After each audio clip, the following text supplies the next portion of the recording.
हाँ जी स्टूडेंट्स, अब मेरा जो नेक्स्ट क्वेश्चन है हमारे पास linear equation in 3 variable. We have studied linear equation in 2 variable. Now there is a statement, suppose x plus 2y minus z is equal to 0. So we are having 3 variables x, y and z. Next equation is 2x minus z is equal to minus 7 and 5x plus 2y is equal to 1. तो उसी तरह से हमें लिखना है p, x और q. p हमारे पास क्या रहेगा? कोफिशिएंट ऑफ x 1, y का 2 और minus 1, 1 2 minus 1. Then second equation अगर हम देखें 2x, इसमें y कंपोनेंट नहीं है. अगर y कंपोनेंट नहीं है तो y का जो कोफिशिएंट है एक्चुअली वो 0 है. y का कोफिशिएंट 0 है तो हमने x का कोफिशिएंट 2 लिया, y का 0 और z का coefficient minus 1. Similarly third equation में z का कंपोनेंट नहीं है हमारे पास, तो 5 coefficient of x, coefficient of y is 2 and z component is 0. और x की वैल्यू हमारे पास अब 3 वेरिएबल हैं तो 3x y z will be there and q is 0 minus 7 1. तो similarly as we have done in the previous question, px is equal to q and x is equal to p inverse q. So x will be equal to 1 upon determinant p into adjoint p into q. अब हमें सबसे पहले क्या करना है? Determinant p calculate करना है. हमें ये चेक करना है कि ये कहीं जीरो के इक्वल तो नहीं. अगर ये जीरो के इक्वल है तो फिर हमारा ये केस बदल जाएगा. तो पहले डिटरमिनेंट p कैलकुलेट कर लेते हैं. डिटरमिनेंट p रेगुलर मेथड से जाएंगे. 1 into 0 2 into minus 1 minus 2 and minus plus 2, minus 2 into 2 into 0 0 minus 5 into minus plus 5, minus 1 into 4 minus 0 4. So what I will be having 2 minus 10 minus 4 minus 12. So determinant p will be minus 12. So I will be using it here. Minus 1 by 12. I can say determinant p is not equal to 0 माने unique solution. तो यहां पे आप write down कर सकते हो determinant p is not equal to 0 माने unique solution. अब हम क्वेश्चन को आगे कैरी कर सकते हैं. तो determinant p हमने लिखा यहां पे, ये हमारे पास नॉट इक्वल टू 0, उसका वैल्यू यहां पे अप्लाई कर दिया. अब मुझे जाना है यहां पे एडजॉइंट के ऊपर. बेटा जी आपको याद है एडजॉइंट हमने कैसे निकाला था? बस उसी मेथड में हम लोगों को एडजॉइंट को कैरी करना है. मैं यहां पे लिख रहा हूं 0, this one, then 2 2 then 2 then 0 again, minus 1 0 minus 1 and minus 1. This is 2 5 1 and 2 2 5 1 and 2 और फर्स्ट वन रिपीट कर जाएगा 0 2 2 0. अब मुझे जब एडजॉइंट ए निकालना है, आपको मैंने पहले भी बताया था, हम ये पहला सर्कल चेक करेंगे. फर्स्ट सर्कल तो 0 minus into minus plus 2. Second circle में माइनस 2 और ये 0 तो ये बन जाएगा माइनस 2. और थर्ड सर्कल के अंदर माइनस 2 इंटू 0 माइनस 2. इस सर्कल में माइनस 5. यहां पे अगर देखें तो ये बन जाएगा प्लस 5, ये 0 और ये माइनस इंटू माइनस प्लस 5. और लास्ट सर्कल में minus 2 and plus 1, minus 2 and plus 1 is minus 1. And here 4 minus 0 4, 10 minus 2 8, then 0 minus 4 is minus 4. This is how to find out the adjoint. We have done in our previous video. You can see, अगर आपने video नहीं देखा तो मेरा previous video आप जरूर देखें, how to find out the adjoint. अब यहां पे q का वैल्यू मेरे पास में 0 माइनस 7 और 1. x हमारे पास रहेगा माइनस 1 बाई 12. अब दो मैट्रिसेस, 2 मैट्रिसेस वन मल्टीप्लाइड, 2 को 0 के साथ, माइनस 2 को माइनस 7 के साथ और माइनस 2 को 1 के साथ. 2 into 0 minus 2 into minus 7 minus 2 into 1 minus 5 into 0 plus 5 into minus 7 minus 1 into 1 4 into 0 plus 8 into minus 7 minus 4 into 1. So minus 1 by 12, 0, minus 2 into minus 4 plus 14. Plus 14 minus 2 is 12. 0, minus 35 minus 1 minus 36. 0, minus 56 minus 4 minus 60. So when this minus 12 is divided here, I will be having minus 1, 3, 5. हाँ जी students, हम लोग पढ़ रहे हैं linear equation, solution of linear equation by matrix method.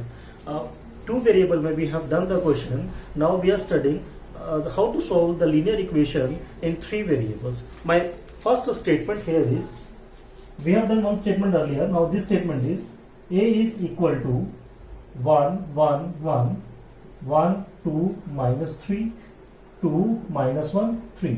Statement is find a inverse. Find a inverse and use it to solve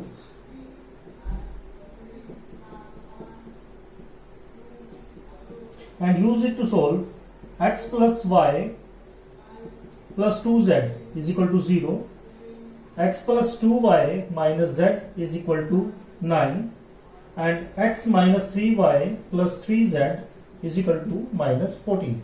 This is the statement here. We have to solve this equation by matrix method.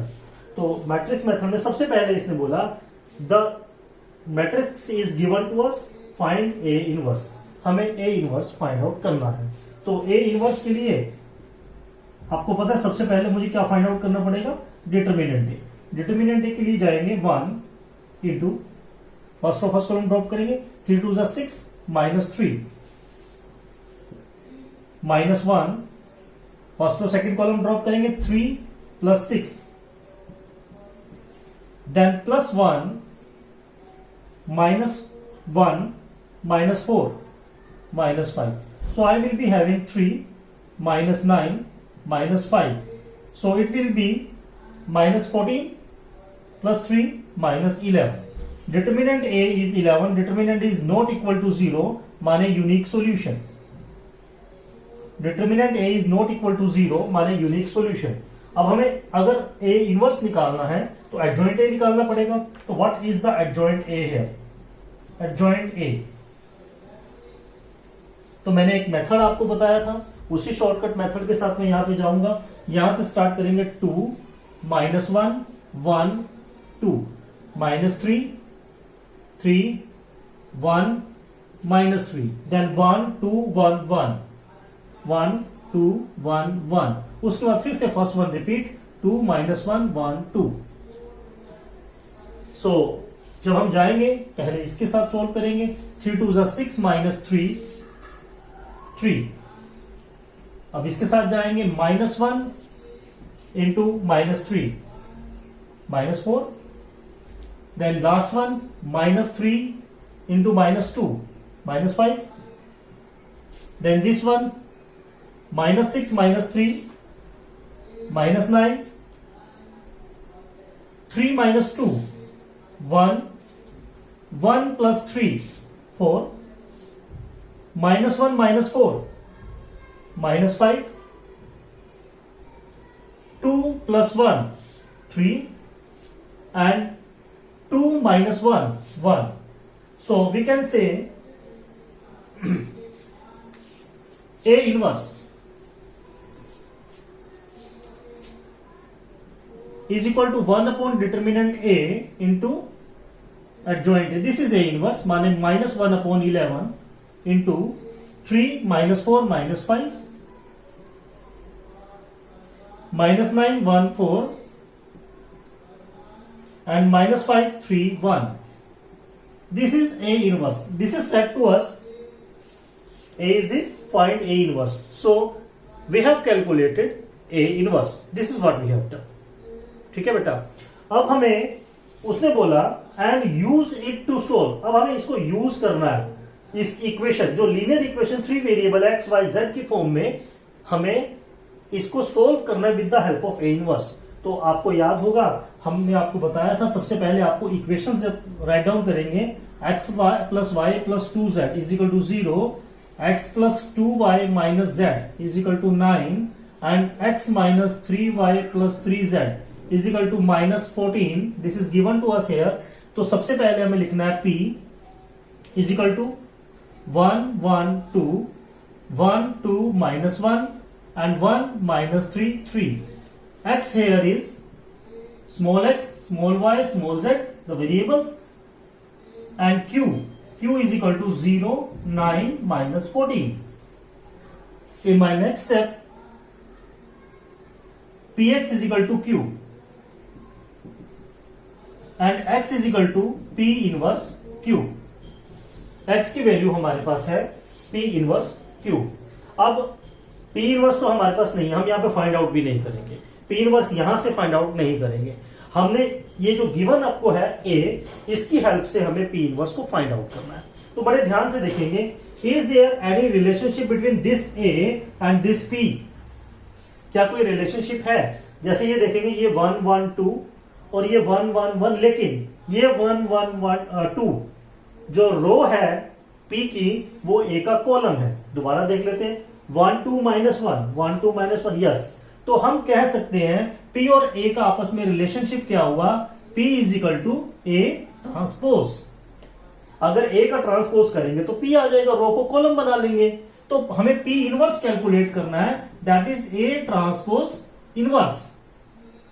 और property के हिसाब से अगर चलते हैं, आपस में ये इंटरचेंज हो जाएगी, a इनवर्स ट्रांसपोज. तो x की वैल्यू हमारे पास में होगी, p इनवर्स को रिप्लेस करेंगे a inverse transpose into q. ये थोड़ा आप ध्यान देंगे. p हमारे पास किसके इक्वल है? ये p 1 1 2 1 1 2, या p का जो कॉलम है 1 1 1, a का वो रो है 1 1 1. तो p और a का रिलेशनशिप क्या हुआ? p is equal to a transpose. a का ट्रांसपोज हमारा p हो गया. हमें निकालना p इनवर्स, माने a ट्रांसपोज का इनवर्स. लेकिन हमारे पास एक प्रॉपर्टी है, अगर ट्रांसपोज और इनवर्स हम लोग एक साथ यूज कर रहे हैं तो इसको इंटरचेंज कर सकते हैं. a inverse transpose can be written. तो मैंने यहां पे क्या किया, इस p इनवर्स को चेंज कर दिया a ट्रांसपोज इनवर्स के साथ. तो नेक्स्ट स्टेप में हम देखेंगे, x इज इक्वल टू -1/11. जो a इनवर्स हमारे पास में आया, a इनवर्स हमारे पास में आया, इसका हमें ट्रांसपोज कर देना है 3 -4 -5 -9 1 4 -5 3 1. a transpose into q. What is the value of q? 0 9 -14. So after multiplying, what I will be having? 3 into 0 0 minus 81 plus 70, then 0 plus 9 minus 42, then 0 plus 36 minus 14. So minus 1 upon 11 minus 11, and it will be minus 33 and it will be 22. जब ये आपस में अंदर multiply होगा, this is x y z. Small x is x y z. जब ये -11 अंदर multiply होगा, I will be having 1 3 -2. So after comparing I can say x is equal to 1, y is equal to 3 and z is equal to -2. This is very important question from the examination point of view. थोड़ा आप इसको ध्यान से करेंगे, हो सकता है इसको 2 से 3 बार आपको प्रैक्टिस भी करना पड़े. तो यहाँ पे ध्यान क्या देना है, सबसे पहले आपने a इनवर्स निकाले, ये इनवर्स आ गया. एक इक्वेशन आपको दिया है, आपने वो भी राइट डाउन कर लिया. p आपने क्या x और q वैल्यू ले लिया. अब हमने क्या करना है, जो हमें गिवन है, गिवन क्या है, यूज इट टू सोल्व. हमने इस a इनवर्स को यूज करना है इक्वेशन को सोल्व करने के लिए. तो p का a के साथ क्या रिलेशनशिप है, ये चेक करेंगे.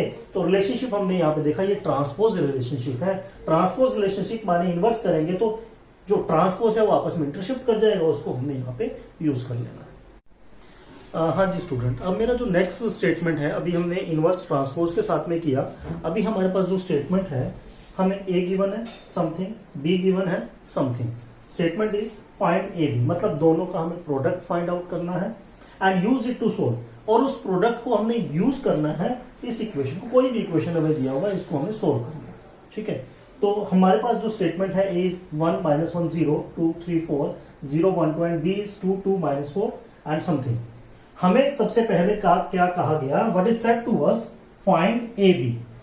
find ab, find ab means आपको दोनों का मल्टीपल कैलकुलेट करना है, a और b को आपने मल्टीप्लाई करना है। तो आपको याद होगा जब हमने ए बी किया था, मल्टीप्लाई किया था, मल्टीप्लाई में भी मैंने एक ट्रिक यूज किया था। एडजॉइंट के लिए मैंने आपको ट्रिक बताया और बहुत शानदार ट्रिक है, बहुत शानदार, बहुत कम टाइम के अंदर हम बहुत सही without making any mistake in the sign we can find out the adjoint. और मैंने आपको मल्टीप्लीकेशन में भी एक ट्रिक बताया था, using that trick everything every point will be correct. तो उस ट्रिक को मैं यहां पे यूज करूंगा। फिर से हमें क्या करना है, हमने आपको बताया था ये 3/3 इसका ऑर्डर लिखा, इसका भी ऑर्डर लिखा 3/3, हमने ये बीच में ब्लॉक बनाया। इस ब्लॉक का मतलब ये था अगर ये दोनों सेम है तो मल्टीप्लाई पॉसिबल है। क्या ये पॉसिबल है? हाँ, क्योंकि दोनों 3 है। बट अब हमें करना क्या है, हमने यहां पे ये लगा दिया एक सर्कल, यहां पे 2 हो सकता है, यहां पे 1 हो सकता है, यहां पे 3 हो सकता है, कुछ भी हो सकता है। जैसे इस स्टेटमेंट में ये 3 है, इसका मतलब मैंने आपको बताया था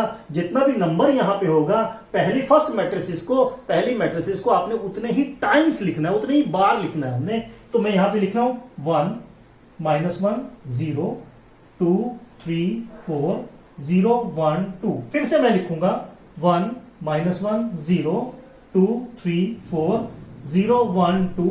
फिर से मैं लिखूंगा क्योंकि मुझे 3 टाइम्स लिखना है 1 -1 0 2 3 4 0 1 2। मैंने 3 टाइम्स मैट्रिसेस को लिखा क्योंकि अभी मैं कंप्लीट राइट डाउन कर रहा हूं, इसलिए थोड़ा सा आपको महसूस होगा। अदरवाइज जब आपका प्रैक्टिस हो जाएगा तो ये मेथड बहुत छोटा लगेगा मल्टीप्लाई करते हुए। तो यहां पे उसके बाद आपने सब जगह पे मल्टीपल का साइन लगा देना है। ये मैंने मल्टीपल का साइन लगा दिया, हर एक पार्ट के आगे, हर एक एलिमेंट के आगे आप मल्टीपल का साइन लगा देंगे। ये मेरा मल्टीपल का साइन आ गया। और अब हमें करना क्या है, थोड़ा ध्यान देंगे, हमने b के यहां पे एरो लगा दिया, पहला एरो, बस यहां से हमें बन जाएगा। पहला हमारे पास एलिमेंट 2 है, हमने 2 लिखना है, सभी में आपने सबसे पहले 2 लिखना है, प्लस का साइन, उसके बाद -4 राइट डाउन कर देंगे, -4, फिर प्लस का साइन, देन उसके बाद आप 2 राइट डाउन कर देंगे। तो ये आपके पास में कंप्लीट हो गया। अब उसके बाद फिर आप 2 पे आ जाएंगे, 2, अब यहां पे कितना है, फिर से 2, और अब की बार कितना आ गया, -1। अब लास्ट में आ जाएंगे -4, प्लस का साइन, फिर दोबारा से -4, प्लस का साइन, देन 5, दिस इज 5। ये आप देखिए मल्टीप्लाई हमारा कितना जल्दी हो गया। अगर हम रेगुलर फॉर्म में जाते तो हमें बहुत टाइम भी लगता और वहां पे साइन मिस्टेक का चांस भी रहता है। तो यहां पे देखेंगे आप, ए बी हमारे पास कितना आ रहा है, 1 × 2 2, -1 × -4 +4, this is 0, 4 -12 +8, 0 -4 +4, then 2 -2 +0, 4 +6 -4, then this is 0, this is 2, 0 + 2 -2, and here -4 +4 +0, -8 -12 +20, 0 -4 +10. So I will be having A as 6 0 0 0 6 0 0 0 6. So this is my multiplication of the two matrices which are given to us. So I can say AB diagonal is 6, rest element is 0. So I will write it like 6i. एक unit matrix है ये हमारे पास में जिसका multiple क्या है, 6। तो AB is equal to 6i. This is multiplication of A and B, 6i. अब हमें इसको यूज करना है, इक्वेशन को सोल्व करते हुए। I think you must have done this part. तो अब हम आगे बढ़ते हैं। मल्टीप्लिकेशन आपको आ गया होगा, मुझे नहीं लगता कि इसमें किसी तरह का आपको कोई प्रॉब्लम आएगा। अगर कोई प्रॉब्लम आता है you can talk to me. I am writing it here, AB is equal to 6i। अब हमें क्या था, use this multiplication to solve x - y is equal to 3, then 2x plus 3y plus 4z is equal to 17 and y plus 2z is equal to 7. हमने इस equation को solve करना with the help of multiplication of a and b. तो फिर से आई would right p 1 minus 1 0 2 3 4 0 1 2. Then x is वही same x y z and then q is 3 17 7. अब यहां पे देखेंगे p हमारे पास किसके इक्वल आया 1 minus 1 0 a के इक्वल आया. p a के इक्वल है, बाकी सब हमारा सेम. राइट डाउन देख करते हैं. अब देखिए P x is equal to Q, x is equal to P inverse Q. Similarly यहां पे भी P inverse is equal to A inverse. So I would write A inverse Q, x is equal to A inverse Q. But as we have done our previous question, we have find out the A inverse and used it to solve the equation. But here in this question, A inverse is not been calculated by us. So I cannot apply A inverse directly here. Then what will I do? I have to use the multiple to find out this solution. तो मुझे करना क्या होगा, बस यहाँ पे थोड़ा ध्यान देना है. जैसे यहाँ पे A inverse आया, किसी किसी स्टेटमेंट में यहाँ पे B भी आ सकता है. P is equal to B, then P inverse is equal to B inverse, यहाँ पे आ जाएगा B inverse Q. अभी जैसे इस स्टेटमेंट में हमारे पास में है A inverse Q, मतलब मुझे A inverse फाइंड आउट करना है. आप यहाँ पे क्या करेंगे, जो AB is equal to 6i हमारे पास आया था, यहाँ पे हम मल्टीप्लाई करेंगे A inverse के साथ. A inverse into A into B 6, A inverse into I. Do you know some property A inverse into A? A inverse into A is equal to I. ये हमारी property IB is equal to 6 A inverse I. और आपको मालूम है I मतलब एक unit matrix, unit मतलब 1 matrix है. 1 को अगर B के साथ मल्टीप्लाई करूंगा तो B हो जाएगा 6. A इनवर्स को I के साथ मल्टीप्लाई करूंगा तो A इनवर्स. I का मल्टीप्लिकेशन मैट्रिसेस के ऊपर कोई इफेक्ट नहीं डालता है. और मुझे क्योंकि A इनवर्स कैलकुलेट करना है, that will be 1/6 B. So this A inverse I will use here 1/6 B into Q. A inverse is replaced by 1/6 BQ. तो इस पूरे क्वेश्चन में हमने कहीं भी A इनवर्स नहीं निकाला. पहले भी हमने मल्टीप्लाई किया था और यहां पे भी आप देखेंगे B और Q आपस में मल्टीप्लाई होंगे. इनवर्स का डायरेक्ट कहीं पे कैलकुलेशन नहीं है हमारे पास. तो ये आप नोट डाउन करेंगे. अब आगे हमें करना क्या है, B और Q को मल्टीप्लाई करना है. X is equal to 1/6 BQ. 1/6, what is B? 2 minus 4 2 minus 4 2 minus 1 5. And what is Q? Q is 3 17 7. मैंने आपको अभी इसी स्टेटमेंट में बताया था, मल्टीप्लाई करने के लिए एक शॉर्टकट मेथड के लिए गए थे. ये 3/3, ये 3/1, हमने ये स्क्वायर बनाया. हाँ, ये दोनों सेम है तो मल्टीप्लाई होगा. अब की बार मैट्रिसेस को एक ही बार लिखना, only one time. 2 2 minus 4 2 minus 4 2 minus 1 5. और सबके आगे मल्टीपल का साइन लगा देंगे हम लोग यहाँ पे इस तरह से. और फिर जिस तरह से एक ही यहाँ पे कॉलम है तो 3, देन 17 का मल्टीप्लाई ऊपर से नीचे तक, और देन 7 का मल्टीप्लाई ऊपर से नीचे तक. तो अब मेरे पास में क्या आ जाएगा, 1/6 6 plus 34 minus 28 minus 12 plus 34 minus 28, then 6 minus 17 plus 35. So x, y, z is equal to 1/6. We can say 34 minus 28, 6 and 6 12. 34 minus 28 6 minus 12 plus 6 minus 6. This is 18 and 6 24. 18 and 6 24. So जब ये 6 डिवीजन में जाएगा तो ये हमारे पास आ जाएगा 2 minus 1 and 4. This is the value of x, y, z. How to calculate the linear equation 3 variable using matrices multiplication. Earlier we have done using matrices inverse. Now we have done this question matrices multiplication. I hope आपको ये topic समझ में आ गया होगा. इसी topic को, इसी question को एक बार आप रिवाइंड करेंगे मेरे वीडियो को, 2 से 3 बार आप देखेंगे और स्टेटमेंट, इसी स्टेटमेंट क्वेश्चन को आप अपनी नोटबुक पे बनाएंगे. आई होप बोर्ड का ये 6 नंबर का क्वेश्चन डेफिनेटली आपका हो जाएगा, कोई प्रॉब्लम नहीं आएगा. और 6 नंबर भैया देखो, बोर्ड में 6 नंबर मिलने हैं, कोई मजाक तो है नहीं, है ना. तो इसको अगर हम 2 से 3 बार कर भी लेंगे, half an hour revision practice कर भी लेंगे, हमारा क्या जा रहा है, सिर्फ हम लोगों को हाफ एन आवर जो है हमें इन्वेस्ट करना है और ये 6 नंबर का क्वेश्चन हमारे सामने सोल्व हो रहा है. Thank you.